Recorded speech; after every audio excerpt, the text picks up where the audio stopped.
Hello, everyone. Today's date is February 24th, 2022, and a lot of us in the world have woken up to the news that Russia has invaded Ukraine. Now, with me not having any ties to the people or the region that's currently being affected by the invasion, I find it very hard to connect with those people and to connect with the causes that have brought us to this situation. Now, what I can tell you is that my heart truly aches for those that are being impacted by the violence, by everything that's happening there, that's making families unsure of their future, by their family members dying, by parents going to fight while kids stay behind. It's truly a horrific situation. And it's an unfortunate reminder that human beings are capable of doing horrific things, even in the year 2022. My heart and my thoughts go out to all of those that are being impacted by this, either through fear, through uncertainty, or through loss of life. It's truly a horrific thing. And I hope that this event and what seems like unnecessary loss of life for no reason, I hope comes to an end as quickly as humanly possible. Now, for those that are not familiar with what's going on, or those that are not really impacted directly by the actions,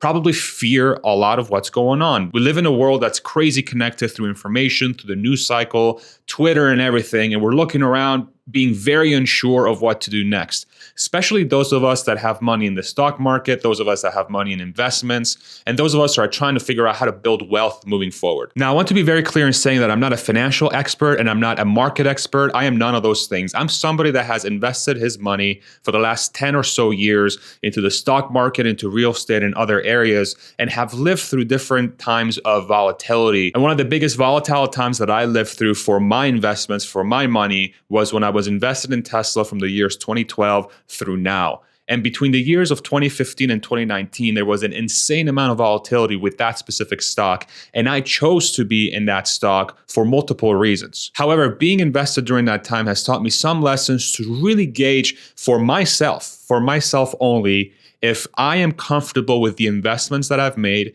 and with all the volatility that's happening, am I still comfortable moving forward how I'm positioned in the market and with other investments? What I like to do with this video is just share my approach, and I would love to hear your thoughts about my approach. And if this approach helps you build some sort of framework for yourself that fits your needs, I'm happy. But I want to reiterate that this is in no way trying to influence your opinion on how to handle your money. All I want to do is to be open about how I am approaching my investments in this time period. And I think it's also very important for me to be transparent about my fear levels. I am afraid. Of course I'm afraid. Who knows how this could end up? Could Ukraine and Russia start a brand new war in Europe? Could this eventually lead to World War III? Nobody really knows. And that's part of that fear, uncertainty, and doubt that people feel right now through this market. However, for myself, I have 5 points that I use every single day when there is volatility that continually reinforces or forces me to change my strategy based on what's going on. The first one that I use is the following: is the current event or the current market dynamic that's happening right now directly impact my investments in any way? Directly impact my investments? This is a question that I ask myself often when something drastic happens in the market, and it's meant for me to continually reevaluate if my positions make sense based on what's going on. This is only an answer you can provide for your own portfolio. From my side, I'll be transparent about my holdings. So over 80% of my holdings is either in real estate or Tesla. The rest of my holdings are either in cash or in retirement funds or in crypto assets that I'm not going to touch until I retire, or retire at age 60, 65, whenever that may come. And so if I use the example today of what's going on in Russia and Ukraine,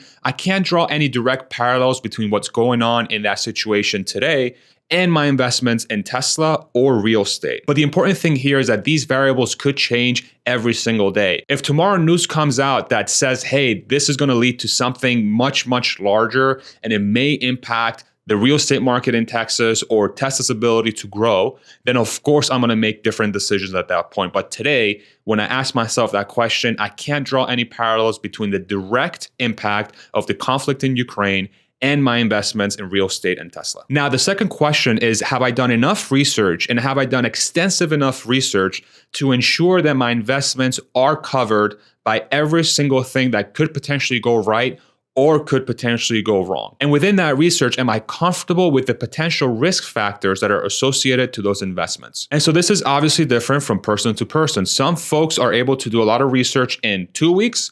Some people like myself, it takes years of research to figure out if you want to do something or you don't want to do something. But this is something that I'm always doing every single day. I'm sitting down and the first thing I do when I do my morning routine of stretching and meditating and having my decaf coffee and my Kind bar or in my athletic greens or whatever, I sit down and I'm like, okay, so what is going on with Tesla? What is going on with the real estate market in Austin, Texas? What is going on with Coinbase? What's going on with crypto? Every single day I sit down and I do research. And that might be 30 minutes and that might be 2 hours and that might be 5 hours. Who knows how long it could be. But every single day I sit down for at least 15, 20 minutes and I go through my portfolio and I say, okay, what has changed today that is different from yesterday?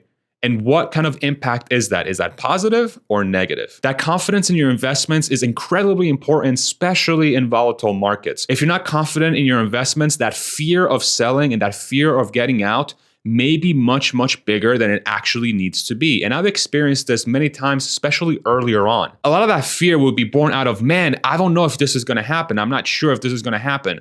Whereas now, instead, my fear levels are based on the likelihood of something happening. I have my head fully wrapped around the failure modes of my investments. And it's not so much that the failure mode happened out of nowhere, is that the likelihood of that failure mode occurring has changed. And so that's one thing I really encourage you to do is fully get yourself very, very comfortable in the different ways your investments could fail. And try to do an exercise of figuring out what percentage chances for each one of those things happening could destroy the company. The death of the leader of the company, if there was some sort of crazy earthquake or something, if the economy were to tank, if there was a war, right? These are all factors that we constantly have to worry about with our investments. Investments never go straight up. There's always going to be down moments, and you have to be comfortable with the research you've done in that investment to really understand what's going to happen to your investment once those down moments occur. The third question I ask myself is, am I comfortable with the amount of money that I've put in these investments? Am I comfortable with the amount of cash I'm holding versus these investments? And one that's also very directly correlated to this third question is, what is my risk profile today? How risky do I feel about the investments that I've made? Do I feel like it's taking away from my ability to have peace of mind? Do I feel like I'm not putting in enough money? How comfortable am I with the long-term potential with the company and how much money I've invested in these things? These are things I'm constantly asking myself. Now, being 35 years old, for myself, I find that my profile is a little bit more risky than those that might be older or have different goals in their lives.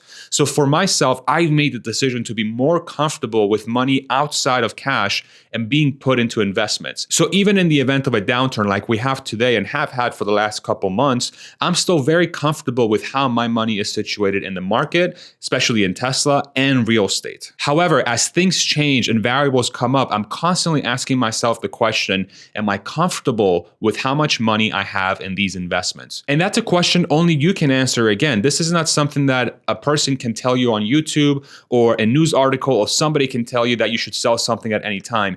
This is a very personal question and it's directly correlated to your risk profile. How comfortable are you with the risk you're taking in your investments? It could very well may be that if you find yourself in a situation where you're always worried about your money, where you're always wondering, oh my God, if the stock market goes down, I'm going to lose money and I'm going to have to sell and I might have to be in a position where I liquidate some assets because I can't afford my living expenses today. You have to ask yourself that question, is that something you're comfortable with? What is your risk profile and how do those investments line up with your risk profile? If someone is trying to mold your risk profile, do not listen to them. You only know how to mold your risk profile. Trust me, I've listened to other people trying to mold my risk profile, and I was either very upset because I wasn't risky enough, or I was very upset that I was being too risky and I ended up losing way more money than I was comfortable with. These are only things you can answer, and today is a perfect example to ask yourself that question. Am I comfortable with how much money I have invested, and does that line up with my risk profile? Am I comfortable today? Now, the fourth question that I ask myself is, if I got the first three questions completely wrong and I'm a complete idiot and I have everything completely upside down, am I comfortable with the income that I'm generating today, or my ability to generate income. And this means that in the event that everything were to crash and my Tesla stock is down 80% and I have no cash in my savings account and I can't pull out any money out of my housing, or say the houses that we own crash and we have something similar to 2008, 2009, am I comfortable with the income that I'm currently generating if those things were going on? Or do I have a way to generate additional income if I needed additional income without having to sell my assets? And this is something I ask myself all the time, and it's directly correlated to your standard of living. Income usually dictates what things you can do on a day-to-day basis. Investments are things that you just let sit and allow them to grow over time. Income is what really allows you to live the life that you want to live. Travel, food, rent, everything, right? Everything on a day-to-day basis. Clothing, video games, computers, this studio, guitar, right? Everything. And then the question you have to ask yourself is, if all your investments were to go to zero or near zero and you wouldn't have any access to draw those out, are you in a position where you have income already being generated, or you have an ability to generate additional income, be it being an Uber driver or getting a job or whatever else? And are those things that you're willing to do? Are those things that you're willing to do in the case of a dramatic downturn? And so I ask myself that question every single day. If I feel like I don't want to generate income, or I don't have a means to generate income if things were to go wrong, then that likely means that whatever cash reserves I have are way too low. And this specifically applies to me. And so on your side, perhaps you can ask yourself that same question. What is my income generation goals? Am I generating income by selling some investments, by dividends, by rent from real estate, by having a job, by doing gig jobs, by having a YouTube channel? For example, this thing generates a little bit of money for me. Different things, right? There's different ways to generate income. And that's a question that's directly tied to your investments. And the last question that I ask myself, which is meant as a last resort, in case the first four questions I got completely wrong, so I didn't get my cash reserves right, I didn't get my investments right, I didn't get the market dynamics right, I didn't get my income question right, and I got my research completely wrong. Am I willing to change my standard of living, the things that I enjoy doing, in order to retain the assets and the investments that I have in case that I'm completely wrong across everything? And this one's extremely important because ultimately the standard of living, in my opinion, is what leads to true happiness. So what are the things that truly make you happy, and how much money or things do you need in your life to make you happy? If you're in a situation where if something were to go wrong really prevents you from being happy, then the outcome from that is going to be brutal. It's going to be brutal, right? You're going to be in a situation where you feel like you've made a tremendous mistake and now you don't have the means to achieve the goals that you want to achieve for yourself. However, if you're in a situation where you're very comfortable reducing your standard of living and the things that you draw happiness from come from something else than what you have today, perhaps you might be in a better position to survive a potential downturn. Now, in my opinion, the mindset that you have towards the investments that you've made, plus what your standard of living is what truly is going to craft your ability to survive a market downturn or market volatility. And this is purely my opinion. These are things that have worked for me in the past, and we'll see if they continue to work into the future. I am not an oracle. I have no idea what I'm doing.